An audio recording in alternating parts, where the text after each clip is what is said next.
So structures, why they are so important? So students, first you should know the importance of structure. Now since I'm asking question to students, so first we will consider the point of view of students.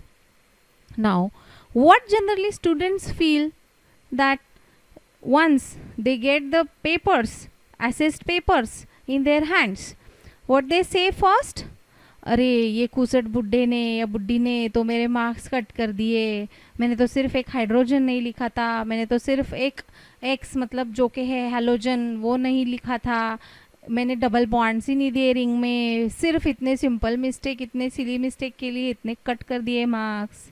So this sort of questions arises in the student's mind. So the point of view of student is like they should get the good marks and they should get the full marks in chemistry subject because that is the scoring subject. If everything is correct, you can score the full marks. But that is also not that easy because to write a proper structure, it needs a daily practice.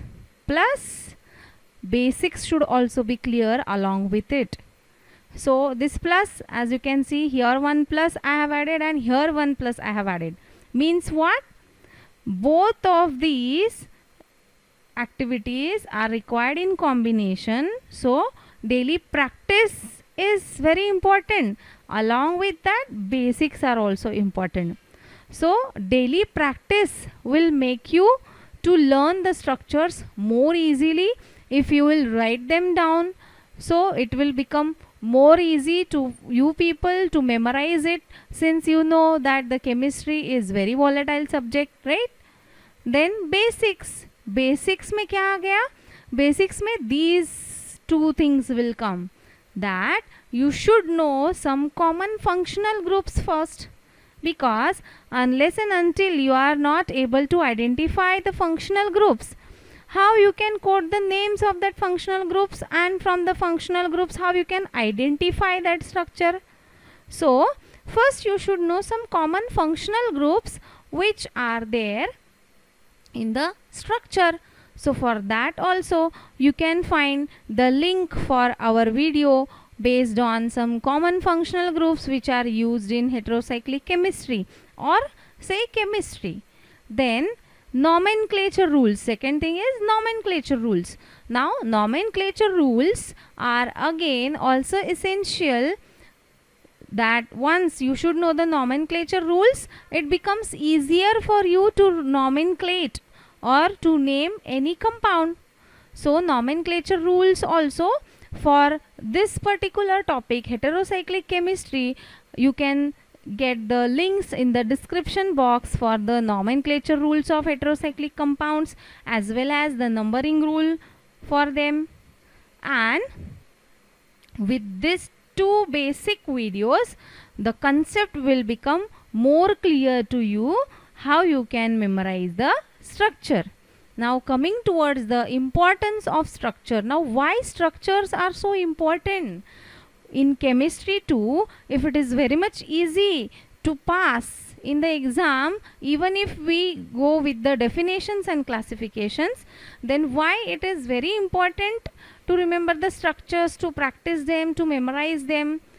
Since the structure is fixed, why students need to memorize it? Because it is linked with the biological activity. Unless and until you don't memorize the structure, how you will be able to tell that which functional group is working how?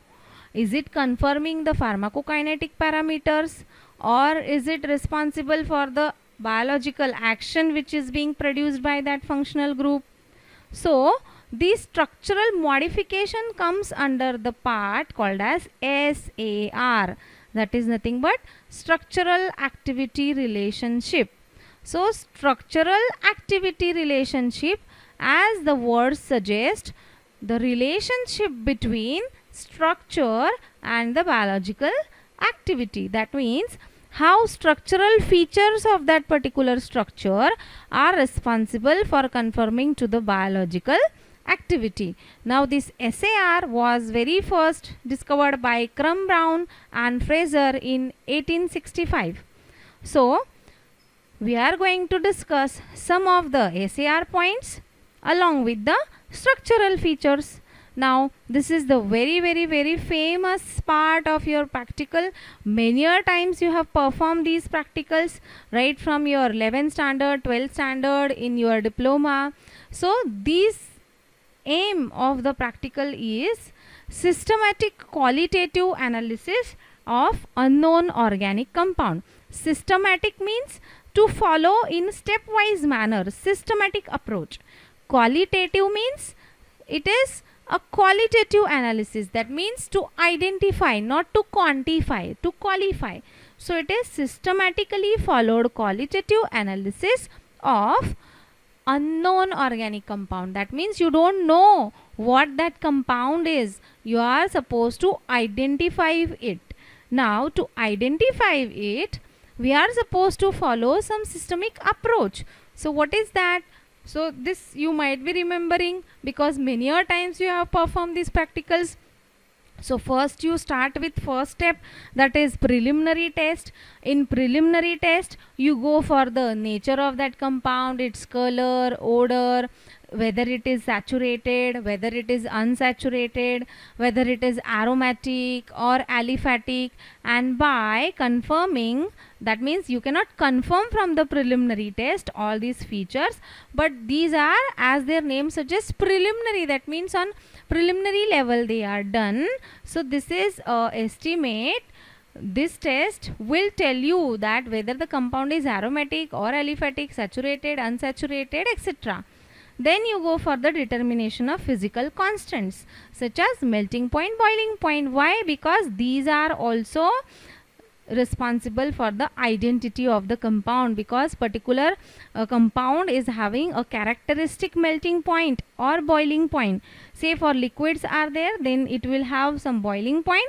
If it is a solid, it will have a characteristic melting point. That means if the melting point is that particular melting point of the substance, for example benzoic acid is having melting point as 121 degrees Celsius. So if the substance melts nearby 121 degrees Celsius, so it is benzoic acid, we can confirm, but it is not again 100% sure because of the impurity parameters. Then after combining these, you go for the elemental analysis. Now why? Because particular structure, when you study, that structure is a big structure. How you can divide that structure into the parts? Through its functional groups, and these are the examples of functional groups: NH2, carbonyl group, hydroxy, etc. So this functional group contains some elements, or you can call them as atoms or molecules. So elemental analysis is first done, in which we determine, since it is organic compound, carbon, hydrogen, oxygen are the primary compounds, and these are the accessory compounds such as nitrogen, sulfur, phosphorus, halogen, etc. So these elements are determined with the help of chemical test. Then moving towards the elemental analysis, once these elements along with these parameters, preliminary test parameters, are determined, we go for analysis of that particular functional group. For example, if that compound contains nitrogen, then definitely it will give the test positive for the element, that element as well as that particular functional group. Then from functional group we can predict the compounds through the confirmatory test. So confirmatory tests are the different tests which are there in the standard reference book. Say for India, it is Indian Pharmacopoeia. So the confirmatory tests we are supposed to perform, and then we are supposed to confirm that the compound present is so and so.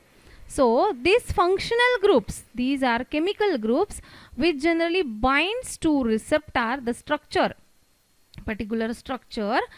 Structures के जो functional groups होते हैं, they form the bonding with the receptor, and then they are responsible to produce some biological effect by changes, biological effect. So when you change the structure, activity will also get changed. So change in structure will give the change in activity.